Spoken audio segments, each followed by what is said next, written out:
Hey, good morning everybody on the internet. This is Blind Justice on the streets of Aberdeen, Washington, sitting outside of City Hall. And this is day 46 of our peaceful protest, Resting is Not a Crime. And let's see. Learning. What is learning? Well, learning is the ability or the action of receiving and digesting information, right? So we can narrow that definition down more and be more specific on it, but I think that's a broad definition of learning. So receiving and digesting information. So the digestion process is, I think, where it gets mixed up a lot, or where it breaks down in the learning process. So people have poor digestive systems when it comes to learning. Okay, I think we're back. And we got the flower lady watering the flowers. That's the little gator, I think, that's rumbling in the background. So a lot of times we have poor digestive system when it comes to learning, to understanding. And digestive, if we discuss briefly what the digestive system does with food and drink, well, it processes what we consume, what we put through our mouth, right? And it's actually, even before it hits our mouth, the digestive system goes into effect. The digestive system is pretty intuitive, pretty neat.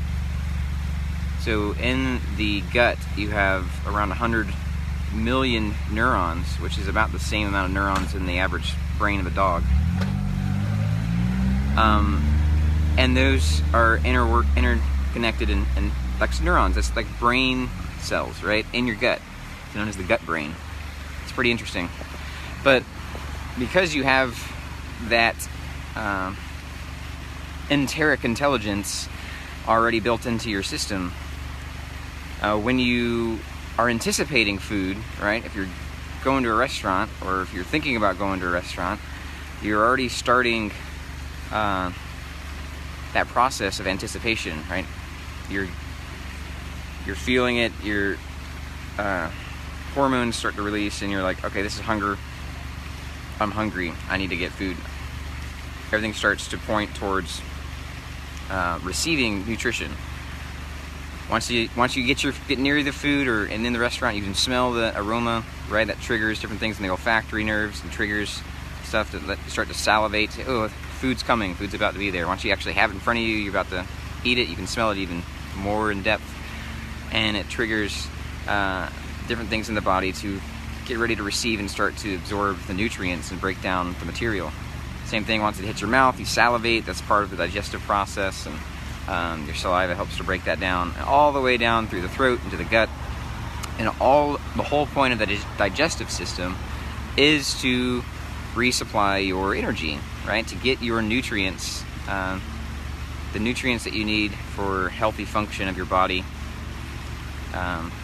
delivered throughout the body. Okay, so that's the digestive process.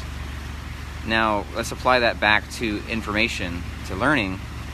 And Mark Twain used to say that in college, the only thing that's going on is you have notes of the professor or notes of the teacher getting transferred to the notes of the student without the information going through the brain of either, right? So Mark Twain, great American author, and the point that Twain is discussing here is the same point that we're discussing, and that learning isn't just the reception of knowledge, it's the digestion of knowledge, right? The digestion of information. And so you can sit and watch TV all day long and be receiving information nonstop, but are you digesting it? Are you actually consuming it, breaking it down, anticipating it? You know, same thing that we just discussed with the physical digestion for nutrients. Are you doing that with information? And a lot of times you can parallel that and say, well, I don't really have a curiosity. I don't really have an anticipation for information anymore. Can become apathetic, which is the case for a lot of people, right? They're just kind of living day to day, and really just living meal to meal, like physically, instead of learning to nourish themselves mentally, emotionally, spiritually, all the metaphysical areas that innervate and overlap with your physical makeup. So digestion, when we're talking about information and knowledge, is a process that starts with the anticipation, starts with that curiosity, right? I'm hungry. I want to get something to nourish me. And then as you're getting closer to something that smells good to you or sounds good to you, it's like, oh yes, this is a topic that I'd like to learn, right? You start to salivate, you start to get even more hungry. And as you start to put it in just past the mouth, working with the analogy here, so you just start to read into it, your first few paragraphs, and you're like, okay, yeah, I think I can get this. I think I like this topic, where this is going, right? Or even if, this is difficult, this is a challenging topic, but I'm challenged by this, and I want to rise to the challenge to understand it, to break it down, to digest it. So it takes time and effort to actually consume the knowledge, the information that's being passed from person to person, in whatever format that may be, so that it becomes nutritional to you, so it becomes beneficial to you in a healthy way, rather than just, like Twain said, is a transfer of information, just copying notes, right? All right, he's reading his notes, students are copying the notes, nobody's actually stopping and engaging with the information. Which brings us to, well, how do we do that? How can we learn in that method? How can we learn? So it's not just a transfer of information, it's not just reception or transmission and reception, but an actual engagement and digestion of information, and true learning occurs. Well, the Socrates was famous for this, for challenging people, not for the sake of being confrontational or argumentative. He didn't even think in terms of argumentation, like most Westerners think today. It was simply questioning.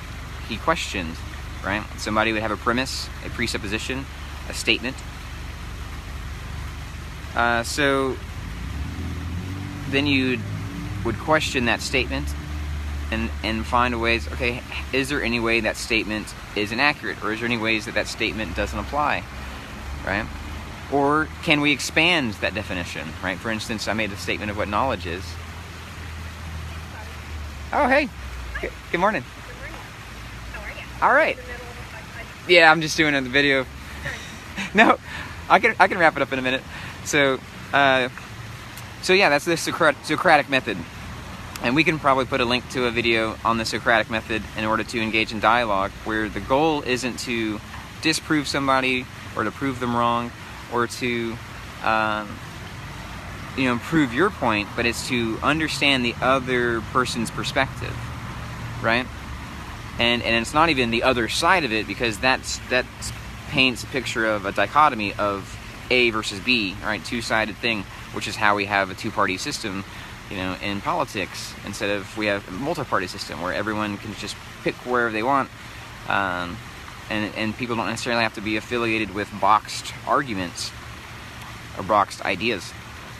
So the Socratic method is an approach to dialogue to understand the other person's point of view, perspective, information that they're trying to share, and that goes through questions. You ask questions to clarify what they're saying, to clarify the terms, so that everybody understands when you say the word right, like what is a right? Are we talking about human right, a civil right? There's a difference. You need to be able to understand that, what that means, and then operate under the same definitions of words, so we're actually communicating in the same language.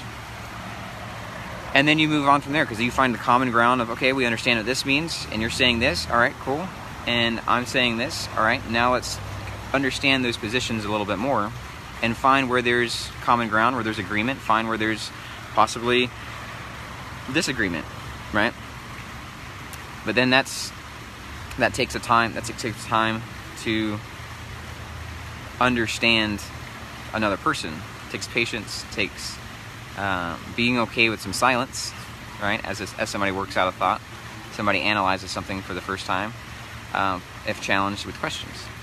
So it's learning. Teaching, I don't think, is necessarily a thing, because you can't force somebody to digest information. You could absolutely force somebody to hear, like to actually,